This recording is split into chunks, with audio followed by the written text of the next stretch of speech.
உறவுகளுக்கு அன்பான வணக்கங்கள். தாத்தா தனது பேரனுக்கு மருமகளிடமிருந்து ஜீவனாம்சம் கோர முடியுமா? இது தொடர்பாக சென்னை உயர்நீதிமன்றம் ஒரு வழக்கில் தீர்ப்பளித்திருக்கிறது.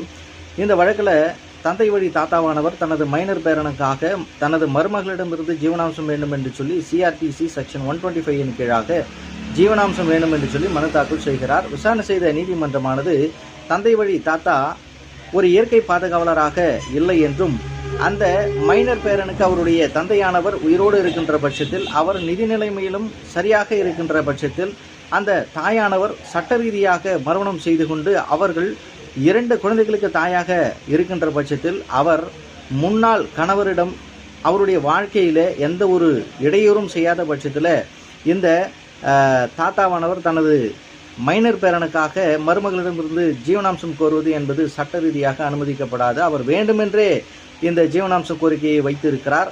அந்த மருமகளுக்கு இவர் வேண்டுமென்று தொல்லை கொடுக்க வேண்டும் என்கின்ற காரணத்திலே இந்த மனுவை தாக்கல் செய்திருக்கிறார் என்று சொல்லி அவருக்கு அந்த தாத்தா கோரிய ஜீவனாம்சத்தை தர முடியாது என்று சொல்லி அவருடைய மனுவை தள்ளுபடி செய்திருக்கிறது. இதை பற்றி நீங்கள் தெரிந்து கொள்ளுங்கள். நன்றி.